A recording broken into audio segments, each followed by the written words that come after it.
Thank you everybody for joining us today. My name is Angela Peacock. I was trained as a social worker and a therapist, and I'm also a subject in the film Medicating Normal. I volunteer to do outreach for the film and host conversations like this one today. This is our 44th interview, and today our guest is Noël Hunter PsyD. We met Noël a long time ago. I read her book a long time ago and read it again for a second time, but I also met her at an ICEP conference, and she came to the very, very first screening of Medicating Normal in New York City in July of 2019. It was a long time ago. So without further ado, let me introduce her to you. Noël Hunter PsyD is a licensed clinical psychologist and director of MindClear Integrative Psychotherapy. She believes in a trauma-informed, humanistic approach to understanding problems in living. Although specializing in trauma, disassociation, and psychosis, Dr. Hunter views all problems in living as existing within the context of one's life and on a continuum of suffering. She is author of the book, Trauma and Madness and Mental Health Services. Thank you so much for coming today, Noël. How are you doing? Thank you for having me. I'm excited to be here. Yeah. And happy holidays. Yeah, to everybody out there. So last night I just finished reading your book, well, and a little bit this morning, and I had a lot of like validation, and it honestly felt like the book was like you kind of bridging the gap between patient experience and this clinical expertise, and kind of like showing the other side to both. That's what I got out of it, because we all, read with our own views. But so can you tell the audience a little bit about your book and kind of what brought you to write it? Sure, yeah. So quite a while back, I think, originally, a lot of the stuff that I did, of course, comes from my own, trying to figure out my own experiences. I had some pretty bad experiences as a patient in the mental health system before I went to grad school, and it's in fact why I went to grad school in the first place. And then in those experiences and in my own sort of research and trying to understand things, I realized nothing made any sense in this industry in a lot of ways. And people who are experiencing the vast array of things that we can experience as humans usually are experiencing those things for a reason. And I really enjoyed a book by Paris Williams. I, at the moment, cannot think of the name of it. I apologize to him that I can't think of the name of it. I read it so long ago. But his book was about psychosis, and it was based on his dissertation, which he and his own personal experiences of psychosis, and doing a lot of interviews with people who had recovered and been through the system and their various experiences, for better or worse, and what they think could be done to improve the system. And so I said, okay, well, there seems to be this vast divide between the trauma camp and the psychosis camp and the medicalization camp, and everybody's it's just a lot of like turf warfare in a lot of ways. And the people in the UK are doing great work when it comes to psychosis, but then it kind of leaves out the trauma camp and the dissociation camp, but then the dissociation camp leaves out the psychosis camp, and nothing, like I said, makes any sense. So I wanted to do a similar project to what Paris Williams did, but using people who had been diagnosed with dissociative identity disorder, because it does seem as though we're largely talking about the same phenomenon. It just tends to get divided largely on class and gender lines and race lines, but underneath it all, it really does seem like a pretty similar process is happening. And so I wanted to see, do people say the same thing as what he found and what other people in the psychosis can't find? And so I interviewed people mostly from Australia and America. There was a couple scattered from other countries about their experiences. Most of them had been diagnosed with psychosis, among many, many other things. And their experiences, personally, their experiences in the mental health system, what they have found to be helpful and not helpful, and what they think might be helpful as far as change is concerned.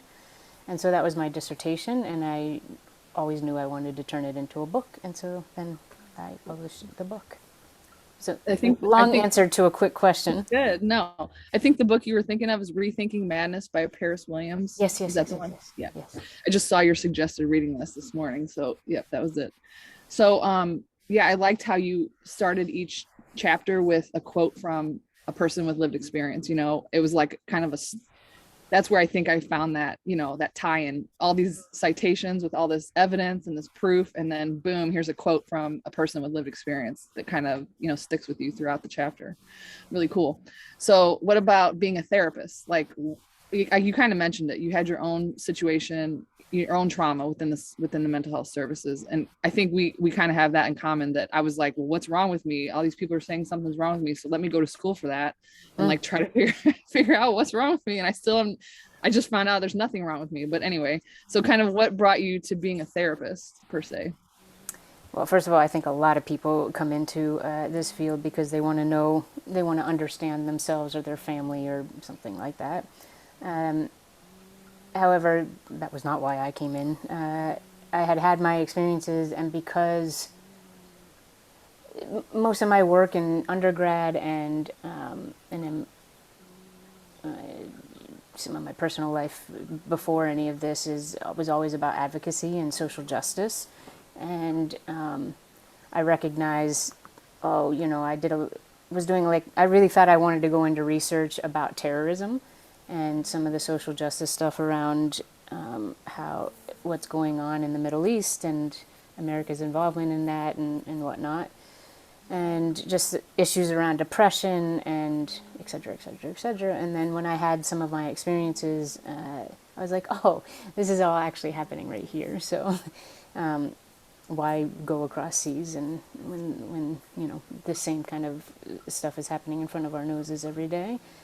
And then I think because I had also positive experiences with a therapist and with more than one therapist, and I did actually find a lot of help going through many, many, many years of really tough therapy. I do recognize how helpful it can be when approached in a certain kind of way. And so I wanted to come in to this field naively thinking I could change it from the inside out, but also to try to offer something different to people who are themselves, you know, struggling. Yeah. So that kind of brings us to let's start talking about like a critique of the mental health care system, some of the things that are wrong. One of my favorite parts in the beginning of the book is about the circular thinking about mental health symptoms and then diagnosis. And so I pulled up the actual thing because I don't want to get it wrong, because it's really hard for me to explain it, but you explain it in such a good way. It says this process is akin to saying I have a headache, to which a doctor responds, yes, you have major headache disorder. If asked, how do I know I have major headache disorder? The answer is because you have a headache. And to make it seem really official, one might even have a questionnaire asking if his or her head hurts. Can you talk about like that circular? I don't know. It's just like such a phenomenon to me. I just explain more. Say more. Well, I think that once upon a time, you know, DSM 1 or 2, when it was also very psychoanalytically based, it was understood that these were just kind of loose descriptive categories that kind of helped clinicians give some shorthand, and especially in they wrote a lot of case studies back then and trying to understand certain presentations that seemed to be common. It was never taken as concrete, like this is a thing that exists in the world outside of our description of it. And then suddenly, you know, with DSM-3, when everything became medicalized and pharmaceuticalized, it took on a whole different nature. And despite the fact that these are descriptions of certain observable experiences, internal or external, they become the explanation for the experiences themselves, which is utter and complete illogic. To say, you know, I mean, every single one of the DSM categories is simply just a description of largely arbitrary feelings or behaviors, and then to turn around and say, well, because you've just reported those experiences and behaviors, the label I'm slapping on that is now the explanation. And going back to the headache example, we take it one step further and say, well, now I'm going to give you Tylenol, and because the Tylenol works, that therefore now proves that you had a headache in the first place and that you have headache disorder. Wow. And really, all this time, you were just suffering from a Tylenol imbalance. There's another part of the book that kind of feels like it relates to this, like this self-fulfilling prophecy. Like if a person, I don't know, I experienced this myself. When they gave me that post-traumatic stress label, I said, oh my God, like, am I hypervigilant? Do I have a startle response? I started looking for the symptoms, and then it feels like I'm creating them. And then my clinicians are treating me as I have that. So it like becomes this bigger thing than it was in the first place. Yeah. I mean, we see this with a lot of things in it's big in with racism as well. People of color or people who are immigrants as young children get treated very differently by their teachers, and then they come to believe a certain thing about themselves, and then they don't excel, and then they drop out of high school or whatever it might be, and then everybody says, see, this is exactly, we were right all along, and it's simply because somebody told you a thing and we start to believe it, and so then we act as if this is true, and it's very, very, very sad. And Yeah. At the same time, I feel a need to say, the detractors would say, no, my diagnosis gave me meaning. It helped me make sense of what I was feeling. It made sense to me. So like, how do we, I don't know, create that balance? Because to me, it's just, if you had the validation and someone heard you and listened to you, you wouldn't need a label to explain it. You just the validation part. I think that there definitely is, it is important to be able to understand that people do need that validation. They don't want to feel like they're all alone. They don't want to feel like whatever they have gone through or whatever they are experiencing is so bizarre that nobody could ever help them or ever understand them. There is something nice to be able to go on Google and quickly Google something and be like, oh my gosh, look at all these other people who experience something similar as me.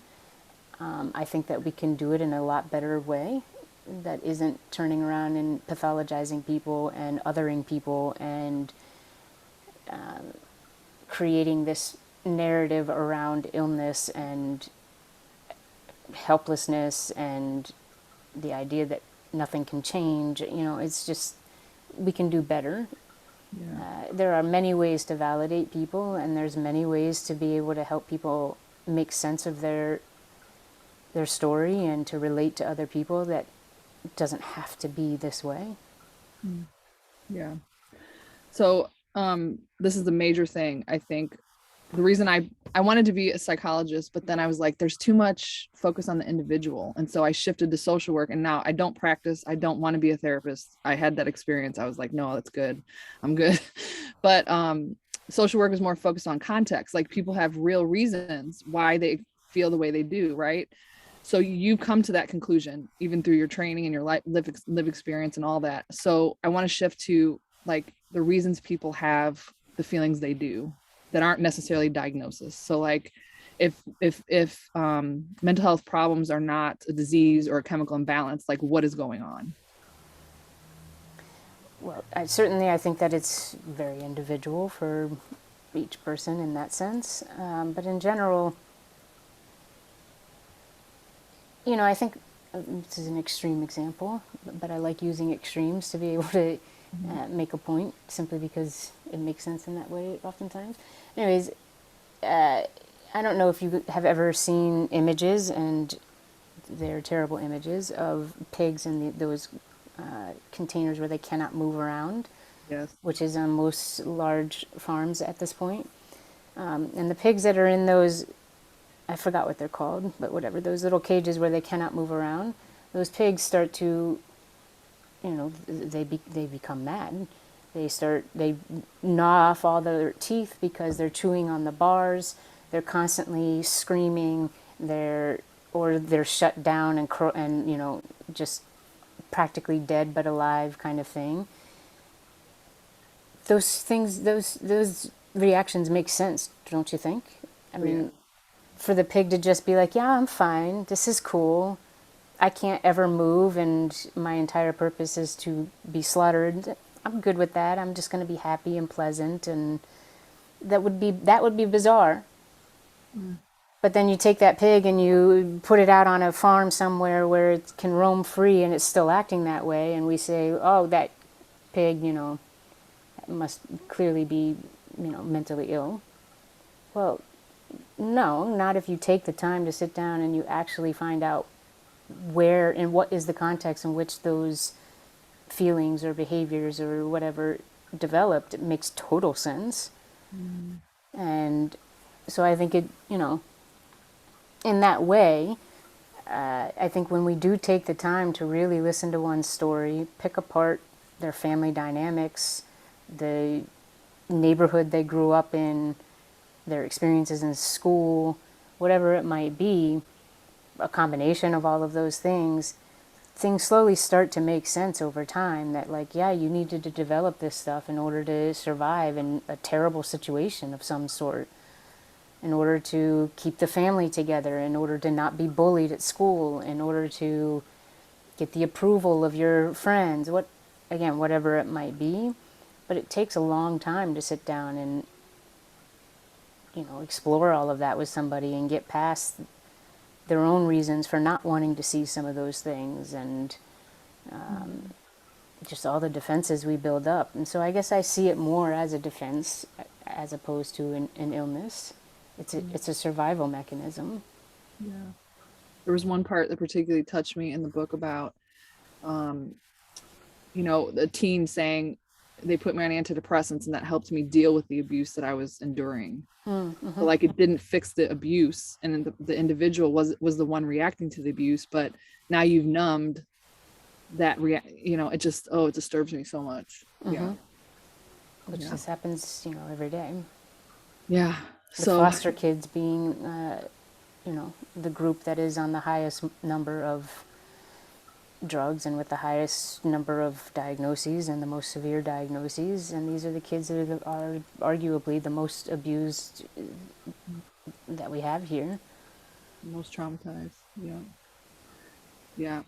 So that kind of leads to power a little bit. One thing that really disturbed me, I don't even want to give you an example because it's not necessary, but just the power structure in mental health services. Like, basically, if my therapist told me to jump out of the window, I would have. If my psychiatrist told me, there was things implicit and subtle, explicit, where, you're never going to amount to anything and you're never going to finish college, you're never going to have children. There's all these messages that we get. Even taking medication every day, it tells me something about myself. Like, I'm broken. I need something to feel normal. Can you talk about power and all of its ways that kind of it manifests in the mental health system? Just, it's everywhere. Yeah. I think that because a lot of people do come into this system wanting to make sense of their own experiences, their own families, there's very much this trap of a victim rescuer mentality, where they're very proud of their rescuer role, but if they can't be in that role, then they see themselves as a victim. And so it becomes really hard to be able to acknowledge or recognize one's power when you constantly see yourself as a victim. And I think that is a big thing that, I mean, God, the rare occasions I subject myself to Twitter and to see just how many, psychiatrists and mental health professionals all feel like they're just so victimized by these terrible patients of theirs. And it's like, it's so backwards, and they really just don't recognize, like, that's virtually impossible. You are the one in power, and patients need to be able to act however they need to act. They're coming to you for help too, and to say, you are coming to me for help. I'm this person in with my white lab coat, but you are also supposed to help me feel good about myself and not be disturbed by any intense emotions, and don't you dare ever be angry at me, because I don't ever deserve to be, criticized. Or it's just, It's I know I laugh, but last year there was a harmed patient situation where harmed patients were lashing out at these psychiatrists who act like they know everything on Twitter. And it was like, no, you need to talk to me in a certain way for me to be able to understand what, and I'm like, are you kidding me? These people are harmed. You're seeing the pain that they have gone through. They don't need to talk to you in a certain way. I couldn't help but laughing while you were saying that. Just, yeah, thinking of that. But even like me, when I walk into it's still with me because now I've been traumatized by the system. You know, I go into an office and I see their diploma hanging in the corner. It's like just right there. It puts me in this patient role, you know. It just and then not to mention like diagnoses and how those impact the rest of your lifespan when you have this thing. So we have two really good questions. I think I just want to mention real quick though on that note, I don't think you can ever get away from the power structure, and so I think it's important, in fact, for somebody to be able to be a good therapist or a good doctor of any kind is to be able to really recognize and own that you are in a position of authority, and to appreciate that and hold it lightly, and really, you know, see the vulnerability in that, and to recognize when somebody comes in, they're probably scared of you, and it makes sense, and there's a good reason for them to, and it's your job to make them feel comfortable and to earn their trust, not for them to make you feel special and good about yourself. Right. Yeah. You had a whole section dedicated to like, what is it like to be a good, like to meet people where they are, to be genuine, to be authentic, to create safety and being trustworthy. Like those are the things that help people heal, you know, not this authority, ego. Yeah. So here's two comments from the audience. One says, validation is extremely important. Do you believe that too much validation can lead to experiencing symptoms that don't always exist? Meaning we don't just relate to others and their stories, but make their stories our own. I'm not sure what they mean. I don't know.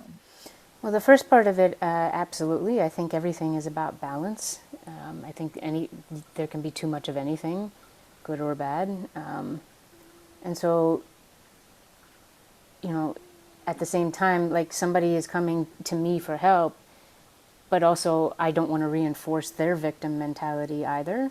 There's a lot to work through and to be validated against, and also to sometimes be challenged on as well. That's where growth and healing and change really comes from, is a fine balance between all of that. Because everything can't be validated. Sometimes it's not entirely, valid, whatever that might be, or context-wise, it might not be whatever it is we're talking about. If I somewhat understand the second part of that question, I think it's, okay, if I'm coming in with these ideas that maybe I'm just trying out for size, I've heard this, and so I'm saying this, and you'd automatically validate me, I'm going to start to take on a belief system or a narrative that really isn't mine at all, as opposed to maybe let's not jump to validation all the time, but let's explore this and be curious about where this is coming from and what this means to you, and let the person figure out for themselves whether or not it feels accurate or valid to them. I think maybe that might be... Yeah, I think you're right. What they're saying. Yeah. The second one is, I'm currently studying psychotherapy in Ireland. If I mention anything such as labeling a person with having the so-called narcissistic personality disorder, then I'm being told I'm not open, I'm rigid, and I hold extreme views. It seems that to be actually trained in the field formally, one needs to play a game and inadvertently be passive in regards to the disease model, which is counterintuitive to client-centered therapy. Yeah. I was going to say, I think when you and I met at the ISEP conference, you said, Angie, keep track of all the funny things that happen in social work school, because I might use them later in my comedy routine. I don't know if you remember my eventual book that I want to write. About comedy within academia. But yeah, we could say something about that. I don't know. I mean, that's also part of the problem, right? Is that people are indoctrinated through the education process, and if you don't agree, you get kicked out, and you yourself end up labeled. And for sure, I think I got threatened to be kicked out multiple times, and my entire grad school was one experience after another of being in trouble. And the fact that I managed to graduate and get through is truly amazing. I think I just had certain people on my side that, you know, consistently supported me and fought for me. But yeah, it's tough. It's tough to get through any of these programs if you don't completely agree and just feed the egos of the professors and tell them what they want to hear and not ever challenge. It's the same dynamic that is in the therapy room as it is in the classroom. That's so true. Yeah, I had the dean of mental health tell me that I would never be successful because I wasn't being trained in evidence-based therapies, and that I needed to get prolonged exposure under my belt if I wanted to work with people with PTSD. And I was like, I was like, and it was very intimidating in the corner by the elevator. And I felt like he's literally, you know, threatening me that I'll never make it. And I don't want to make it in your world, mister, you know. Anyway, here's one. I just had someone say yesterday to me something relevant to this in a comment section from an article praising drugs and bashing people who are against it and saying they are privileged. Someone told me that I am so disturbed, and someone who is a doctor's hell. People say to me sometimes I am into a victim mentality, but I feel more like my existence is threatening to them sometimes. So yeah, I guess they are speaking to like patients that have been harmed that feel like they're trying to help others, or, you know, I don't know. Yeah. I think that sometimes a big argument that does seem to pop up that is a very tricky one to navigate is this idea of people who can't afford therapy, people who certainly can't find any kind of helpful therapy, who can't find people to listen to them, who are struggling to function and maintain a job, to maintain an income, who really their only choice is to take drugs. And understandably, such individuals would be very offended by the idea that you could just not take drugs and there's all these other options, because for them there isn't. And so I do see that argument a lot of people who are critical of what is being offered being in a privileged place, and I think there is some truth to that there is some privilege in being able to have that choice at all. But that doesn't negate the argument in the first place, because it's not about the people who are in such positions.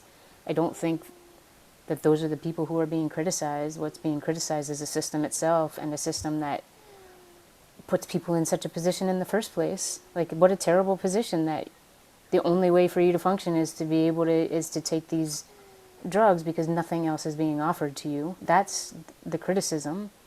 And for sure, doctors who that is all that they can offer are going to be extraordinarily threatened by the idea that, hey, maybe we don't need you. Yeah.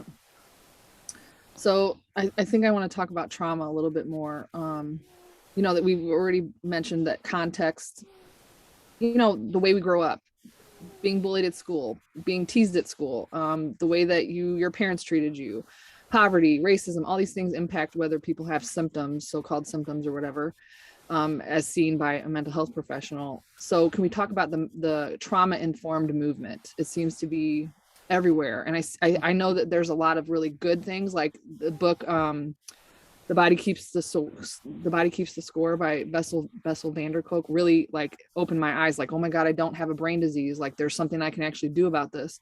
And so a lot of things that, you know, are related to his work have helped me. But then sometimes I see trauma informed, like, let's do screening in schools with children and find out their ACE score, and then we'll get them treatment right away. I see there's things that are harmful. So can you kind of talk about the trauma informed perspective and the good and the bad with that?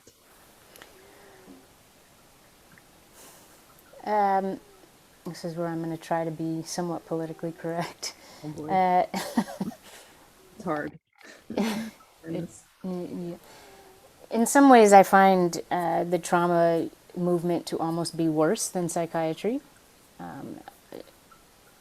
Because at least psychiatry, you know what you're getting, and it's very just on the surface, like, yep, this is what we stand for, as opposed to this idea of like, oh, we're fighting against the system and we're really trying to get an understanding, but only for certain people and only for certain presentations. And so somebody who is experiencing something more along the lines of psychosis, or whose experiences don't meet the idea of whatever trauma is, that instead it's just, let's say, some really, really, really toxic and complicated family dynamics, that nobody was abused, nobody was neglected, but let's say the communication is just so off, and it's these constant double binds, and one is saying I love you but one never feels loved, whatever it is, or everything's conditional, and how much one can start to, be driven mad by that. In fact, almost more so than something that's like physical abuse, where you can point your finger at it and say, this is what's happened to me. But those people are not considered by trauma, the whole trauma movement. It's like, well, no, they have a real disease, because it's too complicated to be able to understand how their experiences fit with what they've gone through. And so it's very frustrating to be like, yeah, we recognize this again, but only for people who meet what we think is trauma and what we think is an acceptable response to trauma. And again, that's usually middle to upper class white people. And also, the second piece to that is everybody's a freaking trauma specialist nowadays. It's absolutely infuriating to me, just to no end.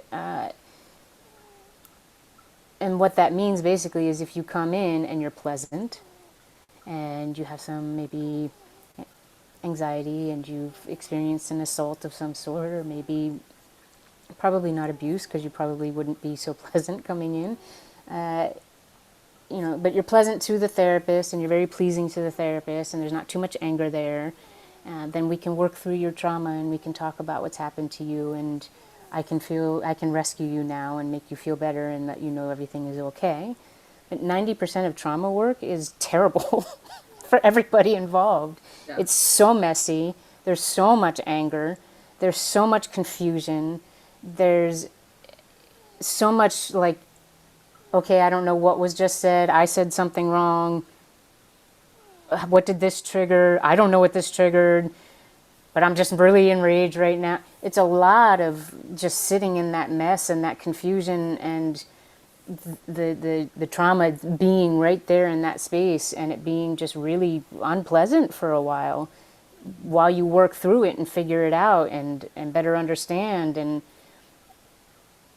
But that's not what we talk about usually when we're talking about trauma-informed care.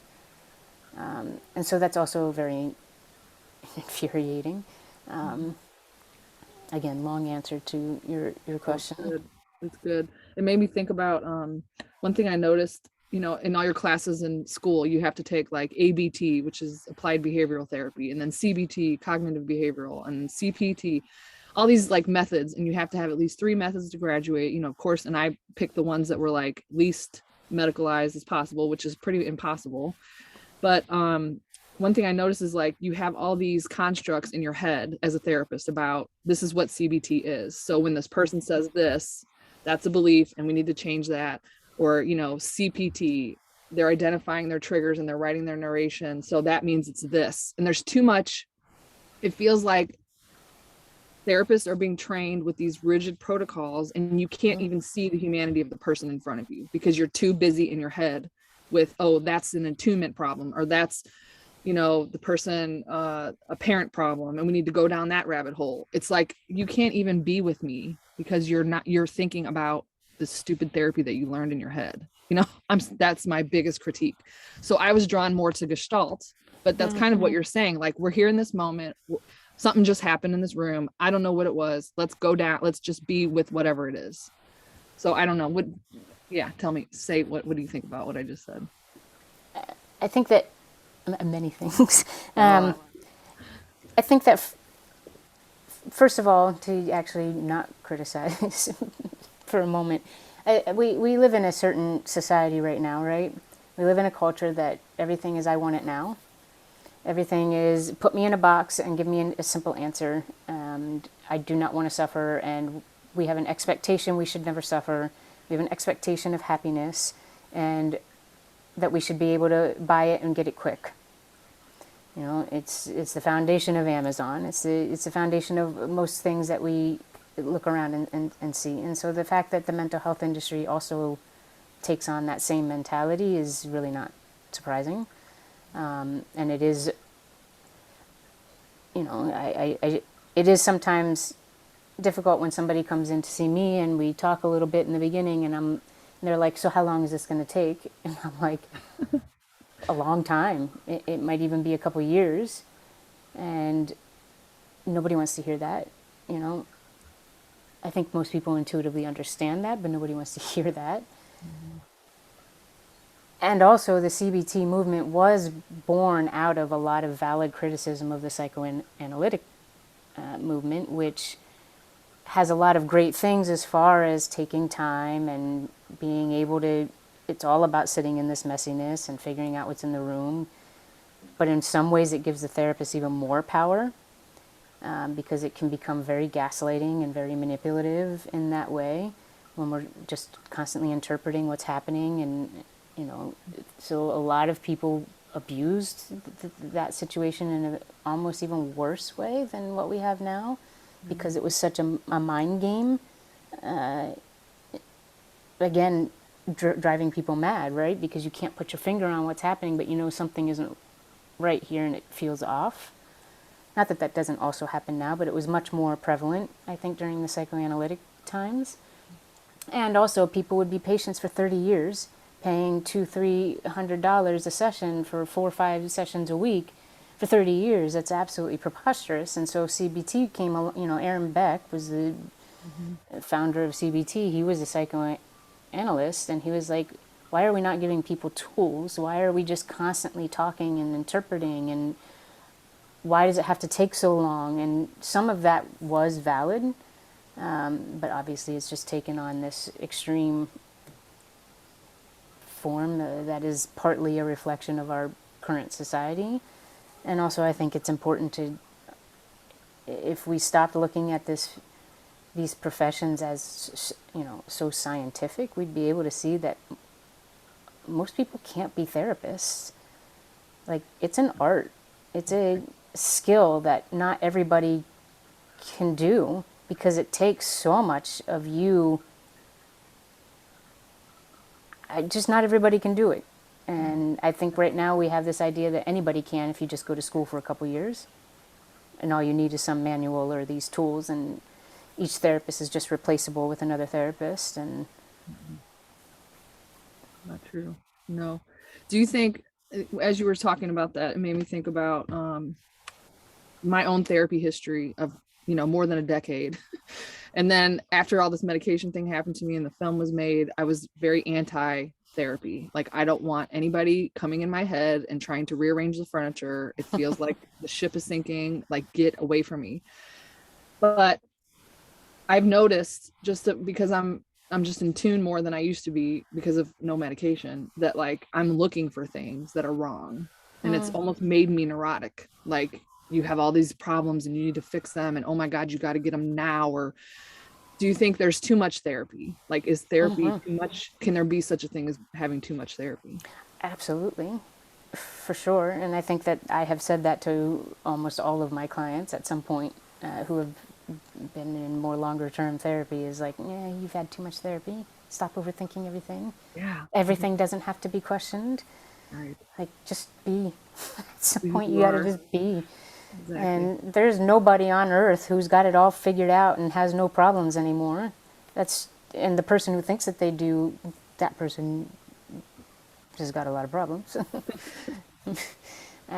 You never get to a point where there isn't shit. Pardon my French. Like, it's, Life is shit. Yeah. As the Buddhists say. What is the other one? Hell is other people. That's my favorite. One of my favorite ones. Hell is other people. Hell is other people. Okay, so I think let's end on, we're getting close to about 15 minutes. So I'm thinking let's shift to, I really like the end. I know I'm like centering on your book. You have so much other work out there. There's blog posts. Nicole's going to post the blogs and your website and other things down below. I'm just focusing on the book. If people want to concise read, it's a good one. But about things that actually do help people. I know we can critique all day long the mental health industry, but through your research, through your dissertation, through your book, through your own experiences, what actually helps people? the one thing for sure, for certain, is that there is no one thing that helps everybody, and there is no one thing that's going to be the cure-all for anybody. And so the enormous combination of things is so obviously individualized as far as what might be helpful to one person versus another, which is also part of the problem in the mental health industry. Is like everybody needs therapy, and therapy is the thing. Therapy is great sometimes for some people, but it's not everything. There's plenty of people who find a lot of help through yoga. I was a personal trainer for 10 years before I went to grad school, and the enormous amount of change people would experience getting in tune with their body and having a new relationship with their body and feeling strong, and they're suddenly asserting themselves at places, and like, so yeah, going to the gym can be extremely helpful. Being in nature is helpful. Having hobbies, having something that gives a person a sense of meaning and purpose in life, a why to get up each day and go through life. Friends, family, at least family that you get along with. Just yeah, and definitely having things that bring some sense of play or joy into life is important, whatever that may be for any given person. Being able to laugh, any combination of any of these things can be very helpful. And again, sometimes therapy is a part of that equation, and sometimes it's not. I do think, though, for people to really find a place of healing, there has to be some kind of practice of self-reflection, which sometimes therapy can be that, but sometimes it's, intense meditation or certain kinds of classes that there's just a lot of feedback on you and how you come across. Acting classes can do that. So a lot of things.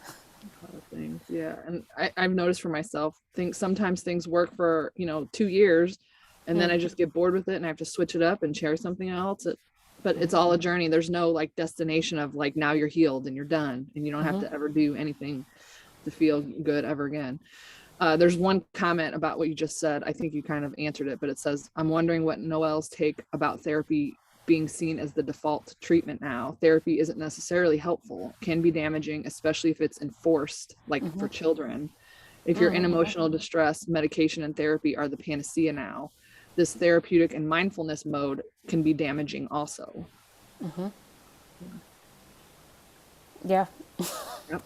I think that, and sometimes what isn't helpful right now can be helpful 5-10 years down the road, and vice versa. What is helpful now, like you said, stops being helpful after a while. So it's everybody's on, their own journey kind of thing.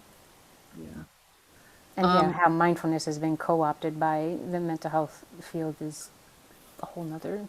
Can you say something about that before we, talk about that mindfulness? Well, it's also very corporatized, right? We're going to teach people mindfulness. It almost becomes a numbing thing. We're going to teach people quote unquote mindfulness so that they can go back to work and for 12 hours a day and be fine with it. We're going to teach people mindfulness so that they don't experience their symptoms anymore, as opposed to, hey, maybe let's actually work through these emotions. Whereas mindfulness really is just being aware of this moment right now, and sometimes it's miserable, which is why mindfulness, when done, when we're actually doing it, can be very harmful, because if somebody's in an extreme trauma state, maybe being mindful of the right here, right now is not the greatest thing. Maybe sometimes we need to be a little distracted because it's just too much right here, right now, so. I saw that with the self-care in social work school. Like, everybody, you need to do self-care, and there's a self-care group you got to go to. I'm like, what, do self-care so I can deal with this overwhelming, like, ridiculous structure? Like, no, that doesn't. Once you stop pushing all these coursework on us that's ridiculous, plus an internship that we can't even be present for, that would be helpful for my self-care, Anyway, okay, so we're coming to the last question. I always like to leave the audience with either hope or something funny. I know you've seen lots of healing in your own practice. I know you've probably grown as a person through all of you that you've learned, but I also know that you're a comic and you are into comedy. So I don't know, what do you want to leave the audience with that's helpful, hopeful, funny, etc.? Oh, wow, really put it on the spot. There you go. Well, I've done improv comedy, which isn't the same as stand-up comedy, which is working with other people on a team and building scenes or whatever. So it's very different in that sense, which I still do some of sometimes. But I guess what I want to leave people with is, compassion is an important thing for other people and for yourself. It can also be very scary, but it's important. So being compassionate towards other people, but also being able to be compassionate towards yourself and being accepting of yourself. And in that sense, I just wanted that context to say, be who you are and fuck everybody else. That's it. Perfect. Perfect. Perfect. Oh, well, thank you, Noel. You're awesome. I wish I lived closer because I would probably come hang out with you if you let me. Because I think Well, you're if you're ever in New York. I will. I'll be knocking on your door. All right. So thank you so much for joining us for this live discussion. If you haven't seen Medicating Normal yet, it's a lot of what we talked about today. Please check our website at medicatingnormal.com. It's a great We also film. are going to be, it is, thank you, on public television on PBS starting in January. We have all the dates on our Facebook page, on our Twitter page, on our website. Just go look it up. We'll be making an announcement in our newsletter in about 24 hours. As soon as I finish all the uploading, you're going to get an email from us. So sign up for our newsletter also.